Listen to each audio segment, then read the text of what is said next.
quwwata illa billah.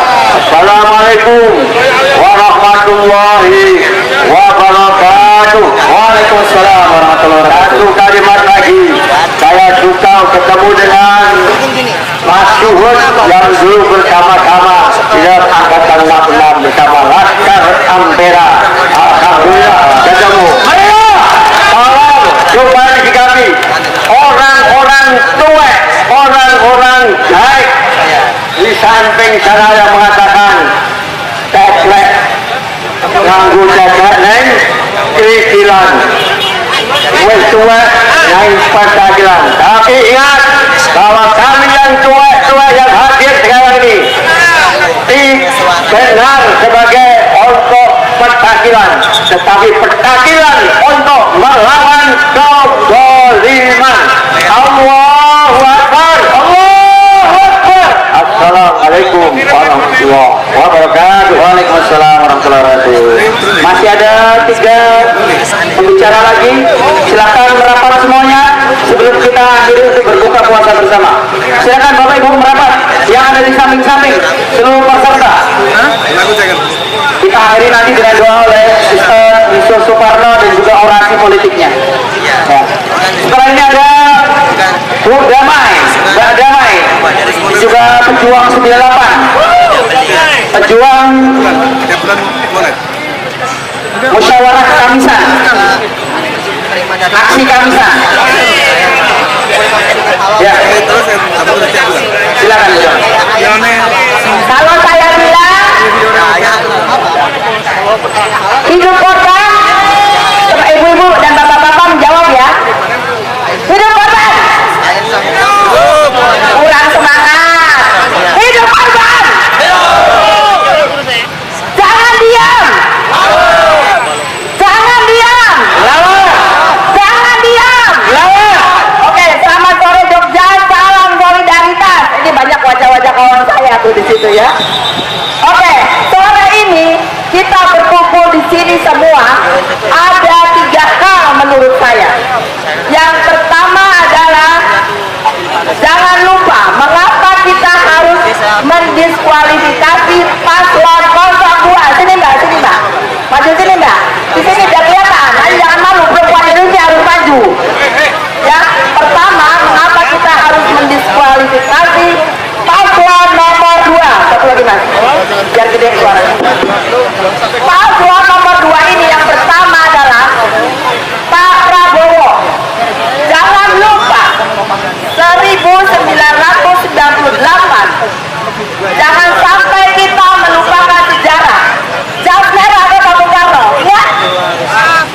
Kenapa kita harus menolak Pak Prabowo? Karena Pak Prabowo terlibat dalam kerusuhan 1998 dengan menculik para aktivis. Ya, saya tahu ada kawan-kawan yang sudah merapat ke sana. Tapi sebagai fakta itu tidak bisa dihapus dalam sejarah. Jadi jangan lupa Pak Prabowo sudah lari ke Lebanon, beliau kembali lagi. Dan itu tidak bisa dihapus sejarah. Karena ada kerusuhan dan 1000 sekian orang meninggal dan juga ada perkosaan pada kelompok Tionghoa. Itu tidak boleh terjadi lagi. Kedua, ini adalah soal Nepo Boy. Tahu Nepo Boy siapa? Nepo Boy. Oke, Nepo Boy ini kita tahu bahwa tidak mungkin dia dibandingkan dengan wakil-wakil presiden yang lain. Bandingkan dengan Yusuf Kala, gimana? Ya, bandingkan dengan Pak Budiono. Jadi jelas dia belum mumpuni. Dan kita tahu kita memang harus menolak Nepo Boy. Itu sudah jelas. Dan jangan lupa, ini yang kadang-kadang lupa ya. Kita tahu diktator jatuh karena keluarganya bermewah-mewah. Anda bayangkan istri dari Gibran memakai tas seharga berapa? 500 juta. Jadi ini sudah jelas ya tanda-tanda. Yang ketiga adalah mengapa kita harus mendiskualifikasi 02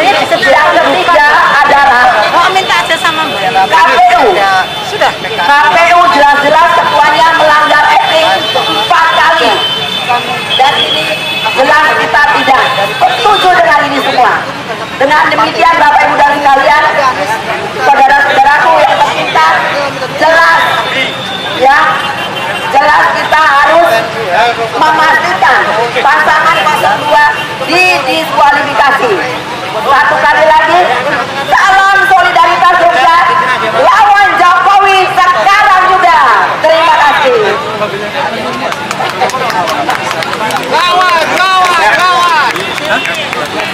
Ya. Ya, sebelum kita memasuki acara puncak, yaitu orasi kebangsaan dari tokoh.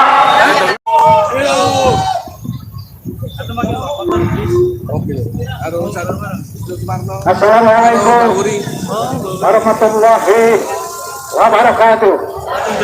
Merdeka! Merdeka! Merdeka! Kenapa pakai ini saya sampaikan dan saya ajak penjenengan semua. Indonesia ini kalau dari penjajah memang sudah merdeka. Pak Arif Dewi nyopiri Memang sudah merdeka. Tetapi kemudian sekarang ini kita itu dijajah oleh bangsa kita sendiri yang diperalat oleh asing dan asing. Mereka dengan modal yang bertumpuk, yang asalnya adalah kekayaan pulau kita yang digadaikan oleh pejabat-pejabat penjahat bangsat-bangsat yang kemudian sekarang mau berkuasa di negara ini. Kita menjadi tidak merdeka. Apapun yang kita lakukan selalu dihalangi, dirintangi untuk tidak bisa melaksanakan. Sampai hak kemerdekaan yang paling hakiki, pemilihan umum, itu adalah hak kemerdekaan kita, hak demokrasi kita. Tapi kita dikain-kain oleh bangsat-bangsat penguasa negara kita itu. Saya pelaku 3 rezim. Inilah rezim yang paling bobrok, pemilihan umum yang paling brutal, pemilihan umum yang paling liar. Di bawah kekuasaan siapa? Saya jadi dengar. Siapa yang menentukan? Jokowi.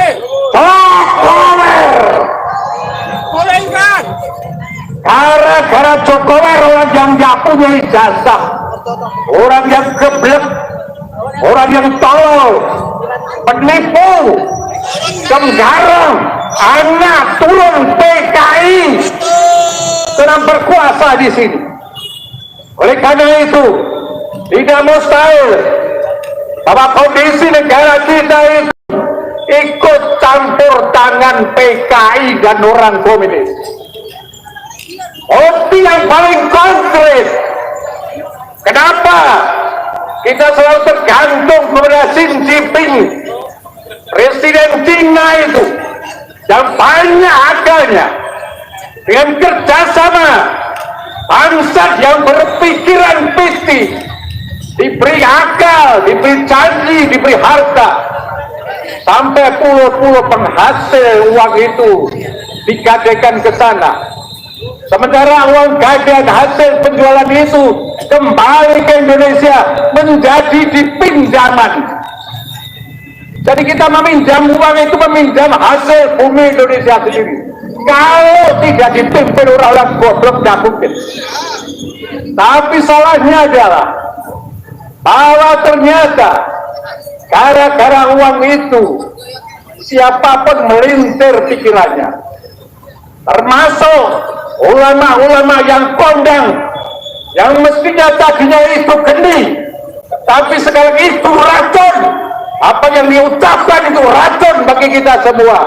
Oknum ulama, jenderal-jenderal yang dulu kita puja-puja, gara-gara jenderal-jenderal ini yang memimpin kemerdekaan, merebut kemerdekaan dari Belanda, kita puja-puja mereka itu sebagai pemersatu bangsa. Sekarang sebagian besar-besar ini sudah menjadi budaknya Cina secara tidak langsung. Kalau itu ABRI, Polri merupakan tulang punggung rakyat Indonesia, tapi sekarang ini mereka selalu berhadapan dengan rakyat ketika rakyat menuntut kemerdekaannya. Undang-Undang Dasar 45, Undang-Undang Dasar itu merupakan pedoman pokok kehidupan kita. Dia berabrik oleh penguasa sekarang. Akhirnya Undang-Undang Dasar 45 tidak ada lagi sekarang ini, karena sudah ganti menjadi Undang-Undang Dasar 2002. Kelemahan kekuatan yang ada di Undang-Undang Dasar 45 dipelajari semua sekarang. Aparat eksekutif, legislatif, yudikatif itu tulang punggung negara. Mereka sudah ditekoi dengan uang, sehingga mereka sekarang manut ikut apa yang disampaikan oleh peminjam uang dari Tingna Kriaune Komunis Cina ini. Oleh karena itu, Allah, kita bersama-sama, karena rusaknya negara kita ini gara-gara dipimpin oleh bangsat yang mempunyai kekuasaan, diberi kesempatan berkuasa sekarang ini, harus kita gulingkan secepatnya. Kita dukung MK, hukum moral, material, fisik. Kita dukung MK untuk berani bersikap, berani bertindak, berani menentukan mau kemana negara kita itu. Kalau MK ini nanti sudah berhasil, kalau tidak berhasil kita tutur, kalau sudah berhasil kita putus. Oleh karena itu, mari kita berdoa dan kita memohon, kita fisik kita juga aktifkan diri kita terhadap negara dan bangsa. Saudara-saudara sekalian, sekali lagi, bulatkan tekad, tempelkan kesemangat, ulangkan pemerintah sekarang, geser Jokowi sekarang juga dengan anda saja. Allahu Akbar, Allahu Akbar, Allahu Akbar, Allahu Akbar. Warahmatullahi wabarakatuh. Waalaikumsalam warahmatullahi wabarakatuh.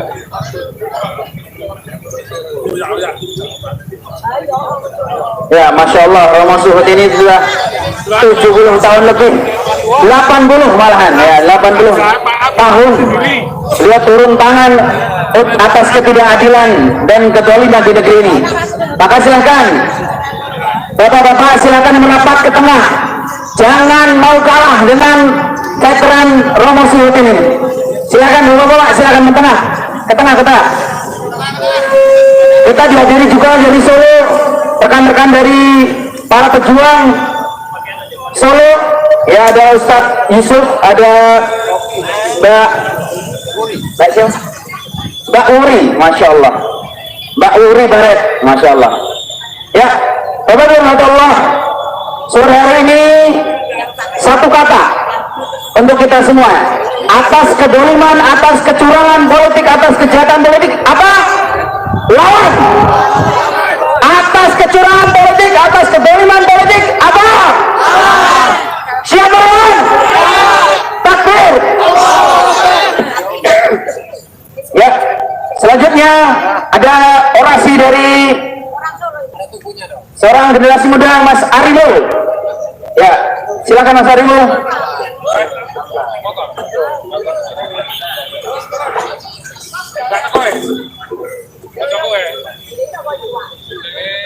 Selamat sore, Assalamualaikum warahmatullahi wabarakatuh. Salam sejahtera, Om Swastiastu, Namo Buddhaya, salam kebajikan, Rahayu Rahayu. Bapak Ibu sekalian, rakyat Jogja yang berbahagia, pada sore hari ini saya Arimo. Jika dibilang generasi muda, saya sudah tua, 55 tahun. Tetapi hari ini saya akan mengajak rakyat Jogja untuk berpikir logis, untuk membuka mata apa yang terjadi saat ini dengan negeri tercinta kita, Indonesia. Pertama kali saya ingin menanyakan kepada Bapak Ibu semua, rakyat Jogja yang saat ini dirasakan. Jika apa yang saya tanyakan kepada Bapak Ibu sesuai, maka bersama-sama kita sebut lawan. Apakah Bapak Ibu sekarang merasa muak dengan pemerintahan yang sekarang ini? Lawan. Apakah Bapak Ibu merasa puas dengan apa yang sudah dikerjakan oleh Jokowi? Lawan. Bapak Ibu sekalian, saudara-saudaraku yang saya kasihi, pemerintahan saat ini sungguh-sungguh memalukan. Pemerintahan sekarang ini sudah hilang kemaluannya. Potong! Apa yang terjadi? Semua ini sudah dibuat secara memalukan, melanggar kode etik secara membabi buta. Sudah hilang rasa malu pemerintah saat ini. Tidak hanya itu Bapak Ibu, banyak penjilat-penjilat di sekitar pemimpin tersebut yang sangat-sangat memalukan. Mereka menjilat ludahnya sendiri. Perhatikan salah seorang yang bernama Budi. Pada waktu itu